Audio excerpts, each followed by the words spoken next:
અઠવાડિયાથી છે ને એક બે બે ચમચી જેટલો ચણાનો લોટ શેકીને ભાજીને બધામાં ઉપયોગમાં લેતી હતી. તો આજે તો ફાઇનલી છે ને એક ડબ્બો ભરીને ચણાનો લોટ શેકી લીધો છે, જેથી હવે અઠવાડિયાની શાંતિ. તો આજે આપણે છે ને શિયાળામાં નાસ્તામાં અથવા તો તમને બપોરના જમવામાં ખાવાની મજા પડી જાય ને એવા એકદમ ટેસ્ટી એવા મૂળાના પરોઠા બનાવવાના છે. હું થોડા અલગ રીતે બનાવું છું. તો મૂળો છે ને રાત્રે આયુર્વેદમાં ખાવાની ના પાડી છે, એટલે આપણે સવારમાં, બપોરે અથવા તો સાંજે 4-5 વાગે લઈ લેવાનો. સાવ રાત્રે આપણે આને નથી બનાવવાના.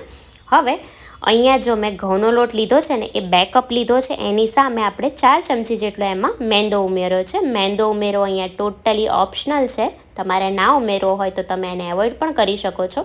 પણ આ રીતે થોડા પ્રમાણમાં ઉમેરશો ને તો પરોઠા ફાટશે પણ નહીં અને એનો કલર પણ ખૂબ સરસ આવતો હોય છે. અને લોટમાં મેં મીઠું અને અડધી ચમચી જેટલો અજમો હાથથી મસળીને ઉમેરી દીધો. 1 પડી જેટલું તેલનું મોણ ઉમેર્યું છે. અજમો એટલે ઉમેર્યો કે મૂળાને ડાયજેસ્ટ થવામાં છે ને તમને એકદમ આસાની રહેશે. અજમો લોટમાં ઉમેર્યો છે ને એટલે જે નોર્મલ પરોઠા હોય ને એ કેવા ફૂલતા હોય એ રીતે ફૂલશે નહીં આપણા પરોઠા.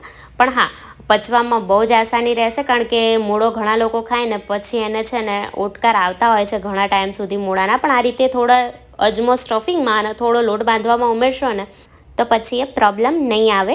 અને આ રીતે થોડું થોડું પાણી ઉમેરીને આપણે એનો મીડિયમ સોફ્ટ લોટ બાંધી લીધો. પરોઠાનો તમે લોટ બાંધતા હોય ને ત્યારે એને સોફ્ટ જ રાખવાનો છે, કઠણ લોટ આપણે નથી બાંધવાનો. થોડું તેલ ઉમેરીને એને સરસ 1 થી 2 મિનિટ જેટલો આપણે મસળી લેવાનો છે, કારણ કે આપણે આમાં થોડો મેંદો ઉમેર્યો છે ને તો મસળશો ને તો રિઝલ્ટ પરોઠાનું સરસ આવશે. અને એને ઢાંકીને આપણે 10 થી 15 મિનિટ જેટલો રેસ્ટ થવા દઈશું. હવે અહીંયા મેં જો 2 મોટી સાઇઝના મૂળા લીધા છે, એના પાનનો ભાગ મેં નીકાળી લીધો છે. મૂળા મોટી સાઇઝના હતા ને તો મેં 2 નંગ લીધા છે. મીડિયમ સાઇઝના હોય તો અહીંયા તમે 3 જેટલા મૂળા લઈ લેજો. આટલી ક્વોન્ટિટીમાંથી લગભગ 7 થી 8 પરોઠા તમારા બનીને રેડી થશે, એટલે કે તમે 4 જણાને સર્વ કરી શકશો ને એટલા પરોઠા આપણા અહીંયા બનવાના છે. મૂળાની છાલ નીકાળી લઈએ ને એટલે ના તો મોટી બાજુથી કે ના નાની બાજુથી આપણે મીડિયમ કાણાવાળી જે છીણીનો ભાગ હોય ને ત્યાંથી મૂળાને છીણી લેશું. સાવ ઝીણું ઝીણું તમે એને છીણશો ને તો એમાંથી બહુ બધું પાણી છૂટશે, અને મોટા રાખશો ને તો મૂળા પ્રોપરલી ચડશે નહીં. એટલે આપણે અત્યારે મીડિયમ કાણાવાળી છીણીથી જ એને છીણ્યું છે. તો આ જ રીતે હું બધા જ મૂળાને છીણીને રેડી કરી લઉં, પછી તમને બતાવું. મૂળો છીણાઈ જાય ને એટલે આપણે એમાં 1 ચમચી ભરીને મીઠું ઉમેરી દેવાનું છે, અને એને મિક્સ કરીને આપણે 10 થી 15 મિનિટ જેટલું સાઈડમાં મૂકી દઈશું, જેથી મૂળામાંથી જે પાણી છૂટવાનું હોય ને બધું જ છૂટી જાય.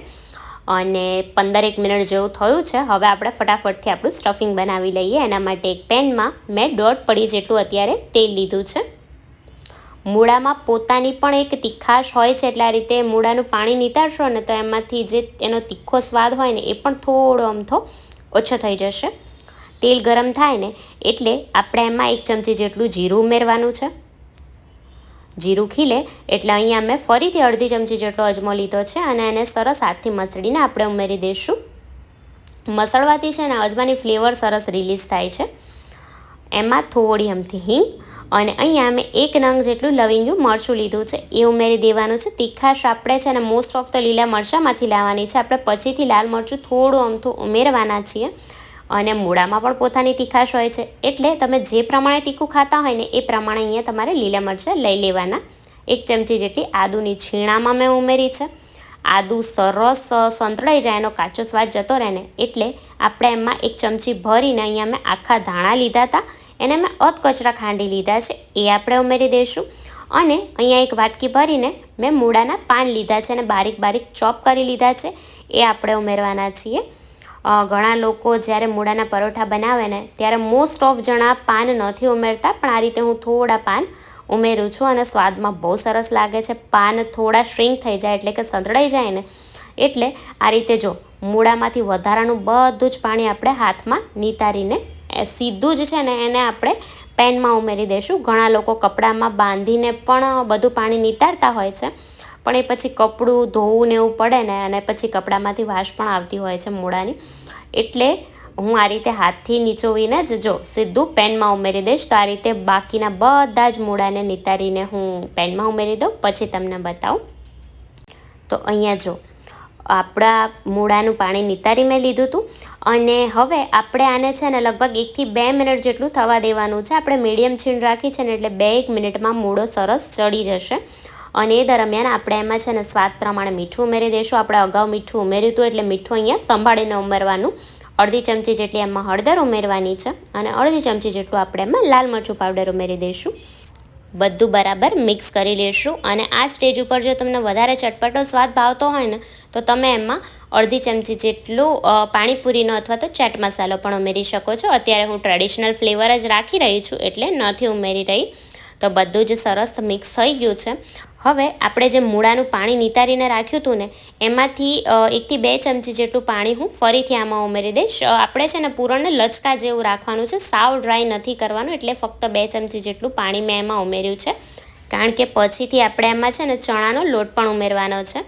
તો લોટને છે ને અમે સરસ સુગંધ આવવાનું સ્ટાર્ટ થાય ને એટલો શેકી લીધો છે અને એ શેકેલો ચણાનો લોટ આપણે 4 થી 5 ચમચી જેટલો આમાં ઉમેરી દઈશું. ચણાનો લોટ, મૂળો અને એના પાન ને બધું મિક્સ થાય ને એટલે પરોઠામાં એનો ટેસ્ટ બહુ જ સરસ આવે છે.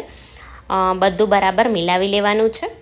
અને અહીંયા આપણે ચણાનો લોટ છે ને શેકેલો છે ને એટલે એને ચડવા દેવાની પણ જરૂર નહીં પડે. જો કાચો ચણાનો લોટ લેશો ને તો એ પ્રોપરલી કૂક નહીં થાય. લાસ્ટમાં આપણે એમાં અહીંયા મેં 1 જેટલા લીંબુનો રસ લીધો છે એ નીચોવી લઈશું. તો અહીંયા આપણું સ્ટફિંગ બનીને રેડી થઈ ગયું છે. હવે પહેલાં આપણે આને પ્રોપરલી ઠંડુ થવા દઈશું. તો સ્ટફિંગ ફટાફટ ઠંડુ થાય ને એના માટે મેં એને એક ડીશમાં નીકાળી લીધું હતું. જો ગરમ ગરમ સ્ટફિંગ જ તમે પરોઠામાં ભરશો ને તો પરોઠા ફાટી જશે. એટલે હંમેશા કોઈ પણ પરોઠા બનાવતા હોય ને ત્યારે સ્ટફિંગને પહેલાં પ્રોપરલી ઠંડુ થવા દેવાનું. રેસ્ટ અપાયેલા લોટને આપણે સરસ મસળી લીધો છે અને એમાંથી તમારે જે સાઇઝના પરોઠા કરવા હોય ને એટલો લુવો લઈ લેવાનો છે. અત્યારે હું મોટી સાઇઝના પરોઠા બનાવવાની છું તો અત્યારે મેં મોટો લુવો લીધો છે. અને આ રીતે આપણે છે ને એક મીડિયમ સાઇઝની રોટલી વણી લઈશું.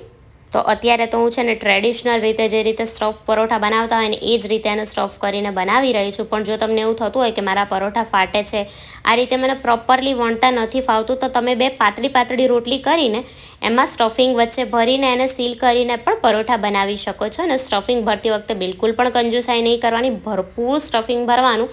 તો જ સ્ટફ પરોઠા ખાવાની મજા આવે છે. વધારાનો લોટ જો આ રીતે મેં નીકાળી લીધો છે અને જ્યાં આપણે જે ભાગમાં એટલે લોટ નીકાળીને સીલ કર્યું ને એ જ ભાગ છે ને આપણે ઉપર રાખવાનો છે ને એ જ ભાગથી આપણે છે ને હળવું પ્રેશર આપતા પરોઠાને વણવાનો છે. અને પ્રોપરલી પરોઠું વણાઈ જાય ને પછી જ આખા પરોઠા ઉપર આપણે વેલણ ફેરવીને કિનારીઓથી પણ એને વણીશું.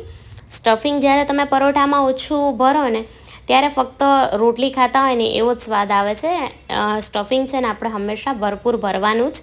તો અહીંયા આપણું પરોઠું જો સરસ વણાઈને રેડી થઈ ગયું છે ને બિલકુલ પણ નથી ફાટ્યું અને એકદમ પાતળું આપણે એને વણ્યું છે. તવી ગરમ થઈ ગઈ હતી તો આપણે છે ને એને ધીરા ગેસે બંને બાજુથી ગુલાબી થાય ને એવું થવા દઈશું. પરોઠાને હંમેશા તમે ધીરા ગેસે તળો ને તો બહારનું પડ સરસ ક્રિસ્પી થતું હોય છે. એટલે સ્લો ટુ મીડિયમ ફ્લેમ ઉપર જ આપણે એને થવા દઈશું. એક તરફથી થાય ને એટલે બીજી તરફ થવા દેવાનું, બીજી તરફથી પણ થોડું ગુલાબી જેવું થાય ને એટલે હવે બંને બાજુથી આપણે એને ઘી લગાવીને સરસ ધીરે તાવીથો દબાવતા ક્રિસ્પી થાય ને એવું શેકવાનું છે. અત્યારે તો મેં ઘીનો ઉપયોગ કર્યો છે કારણ કે મને ગમે તે પરોઠા હોય ને ઘીમાં શેકેલા બહુ જ સરસ લાગે છે. તમે આને શેકવા માટે તેલ અથવા તો બટરનો પણ ઉપયોગ કરી શકો છો. અત્યારે જો આપણે અજમો ઉમેર્યો છે ને એટલે આપણે પરોઠું સરસ ફૂલતું નથી. તમે અજમો ના ઉમેરો ને તો આ એકદમ દડા જેવું થશે, પણ એ પછી ડાયજેસ્ટ થવામાં તમને થોડી વાર લાગશે. એટલે ફૂલવા ઉપર નહીં જવાનું, અજમો થોડો અમથો ઉમેરી જ દેવાનો, એનાથી ટેસ્ટ પણ બહુ સરસ આવતો હોય છે. અને આ રીતે જો તાવીથો છે ને થોડો દબાવવાનો હળવા હાથે અને બધી જ બાજુથી સરસ ગુલાબી થાય ને એવું આપણે પરોઠાને ક્રિસ્પી થવા દેવાનું છે.